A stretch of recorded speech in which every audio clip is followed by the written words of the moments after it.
NCI ನ್ಯೂಸ್ಗೆ ಸ್ವಾಗತ. ನಾನು ನಿಮ್ಮ PH ನಾಯ್ಕೋಡಿ. ಸ್ನೇಹಿತರೆ ನಮಸ್ಕಾರ. ನಾನು ನಿಮ್ಮ ಡಾಕ್ಟರ್ ಸುನೀಲ್ ಕುಮಾರ್ ಹೆಬ್ಬಿ. ನೀವೆಲ್ಲರೂ ನಮ್ಮ ಪ್ರೀತಿಯಿಂದ ಡಾಕ್ಟರ್ ಅನಿಲ್ ಬೀಲ್ಸ್ ಅಂತ ಕರೀತಾರೆ. ಇವತ್ತು ತುಂಬಾ ಪೊಲೀಸರ ಅಮಾನವೀಯ ಕೃತ್ಯದ ಬಗ್ಗೆ ಎಕ್ಸ್ಪೋಸ್ ಮಾಡಕ್ಕೆ ಹೋಗ್ತಾ ಇದ್ದೀನಿ. ಇವತ್ತು ಕ್ಲಿನಿಕ್ ಮುಗಿಸಿ ನಾನು ಮಧ್ಯಾಹ್ನ ಊಟಕ್ಕೆ ಹೋಗೋ ಟೈಮಲ್ಲಿ ಒಂದು ಫೋನ್ ಬರುತ್ತೆ ನನಗೆ. ಪೊಲೀಸರು ಮಾನವ ಹಕ್ಕುಗಳ ಉಲ್ಲಂಘನೆ ಆಗ್ತದೆ ಒಬ್ಬ ವ್ಯಕ್ತಿಗೆ ಅಂತ ಹೇಳ್ತಾರೆ. ಹಾಗಾಗಿ ಸುಮಾರು 40 ಕಿಲೋಮೀಟರ್ ಜರ್ನಿ ಇದೆ. ಅಲ್ಲಿಗೆ ಹೋಗಿ ಪೊಲೀಸರ ದುಷ್ಕೃತ್ಯ ಏನು ಮಾನವ ಹಕ್ಕುಗಳ ಉಲ್ಲಂಘನೆ ಆಗ್ತಾ ಇದೆ. ಸುಪ್ರೀಂ ಕೋರ್ಟ್ ಹೇಳಿದೆ ಮಾನವ ಹಕ್ಕುಗಳ ಉಲ್ಲಂಘನೆ ಎಲ್ಲಾದ್ರೂ ಆಗ್ತಾ ಇದ್ರೆ ಪೊಲೀಸ್ ಸ್ಟೇಷನ್ಗಳಲ್ಲಿ ಮತ್ತು ನ್ಯಾಯಾಲಯದ ಕಟಕಟೆಗೆ ಕರ್ಕೊಂಡ್ ಬರ್ತಾರಲ್ಲ ಅದ್ರ ವಿಚಾರವಾಗಿ ಅದು ಸಂಪೂರ್ಣ ಚಿತ್ರೀಕರಣನ ನಿಮ್ಗೆ ತೋರಿಸ್ತಾ ಇದ್ದೀನಿ, ಓಪನ್ ಆಗಿ ತೋರಿಸ್ತಾ ಇದ್ದೀನಿ. ಇದನ್ನು ಸುಮಾರು ಇಂಥ ವಿಚಾರಗಳನ್ನ, ಇಂಥ ಘಟನೆಗಳನ್ನ, ಸಾಕಷ್ಟು ವಿಚಾರಗಳನ್ನ ಮಾಡಿದ್ದೀನಿ, ಸಹಾಯ ಮಾಡಿದ್ದೀನಿ. ಆದ್ರೆ ಇವತ್ತು ಆ ವಿಚಾರ ಸಂಪೂರ್ಣ ಚಿತ್ರೀಕರಣ ಮಾಡ್ತಾ ಇದ್ದೀನಿ. ಅದ್ರ ಬಗ್ಗೆ ಸಂಪೂರ್ಣ ಮಾಹಿತಿ ಕೊಡ್ತೀನಿ. ಸಿಗ್ತೀನಿ. ನಮಸ್ಕಾರ.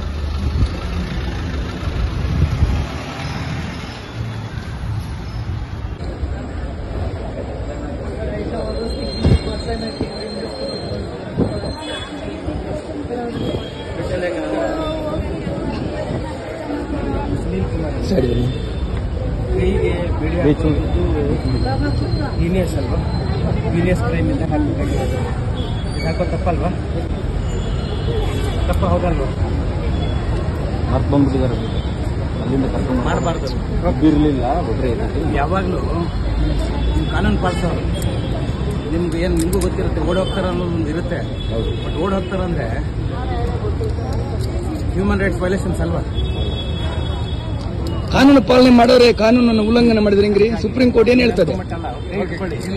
ಫಾಲೋ ಮಾಡಿ. ಕಾನೂನು ನಿಮಗೂ ಇರುತ್ತೆ, ಎಲ್ರಿಗೂ ಇರುತ್ತೆ. ಅವನೊಬ್ಬ ಮನುಷ್ಯ ತಾನೇ, ಅವ್ನು ಅಫೆನ್ಸ್ ಮಾಡಿರ್ಬೋದು, ಅವ್ನಿಗೆ ಶಿಕ್ಷೆ ಮಾಡ್ತಾರೆ ಕೋರ್ಟಲ್ಲಿ.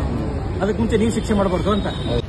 ಸ್ನೇಹಿತರೆ, ನೀವು ವಿಡಿಯೋ ನೋಡಿರ್ತಾರೆ, ನಿಮ್ಗೆ ಗೊತ್ತಾಗುತ್ತೆ ಹೇಗೆ ಪೊಲೀಸರು ಕೈಗೆ ಕೋಳ ಹಾಕ್ತಾರೆ. ಕೆಲವು ಸರಿ ಪೊಲೀಸರು ಬೂಟ್ ಕಲ್ಲನ್ನೇ ಒದಿತಾರೆ, ಚಡ್ಡಿ ಮೇಲೆ ಕುಡಿಸ್ತಾರೆ, ಬಾಸುಂಡೆ ಬರಂಗ್ ಹೊಡಿತಾರೆ. ಇಂಥದ್ದು ಯಾರಾದ್ರೂ ಪೊಲೀಸ್ ದೌರ್ಜನ್ಯ ಕಂಡ್ರೆ ನಮಗೆ ಗಮನಕ್ಕೆ ತೊಮ್ಮಿ. ಪೊಲೀಸರ ಗುಂಡಾಗಿರಿ ಅಥವಾ ಕಾಕಿ ಬಟ್ಟೆ ಹಾಕಿ ಅಮಾನವೀಯ ಮಾಡ್ತಾ ಇದ್ರೆ ನಮ್ಮನ್ನ ಗಮನಕ್ಕೆ ತೊಮ್ಮನಿ. ನಮ್ಮ ಜೊತೆ ಸಾಕಷ್ಟು ಟೀಮ್ ಆಫ್ ಲಾಯರ್ಸ್ ಇದ್ದಾರೆ, ಸುಮಾರು ಜನ ಡಾಕ್ಟರ್ಸ್ ಇದ್ದಾರೆ, ಸುಮಾರು ಜನ ಹೋರಾಟಗಾರರು. ಇಂಥದ್ದು ಯಾವ್ದಾದ್ರು ಕಂಡು ಬಂದ್ರೆ ನಮಗೆ ಗಮನಕ್ಕೆ ತೊಗೊಂಬನ್ನಿ, ಇಂಥದ್ದು ಮಾಹಿತಿ ಕೊಡಿ. ಇಂಥ ಹೋರಾಟಗಳನ್ನು ಸದಾ ಖಂಡಿತವಾಗಿ ನಿಮ್ಗೆ ಜೊತೆ ಮಾಡ್ತಾ ಇರುತ್ತೆ, ನಮ್ಮ ಜೊತೆ ಕೈ ಜೋಡಿಸಿ. ನಮಸ್ಕಾರ.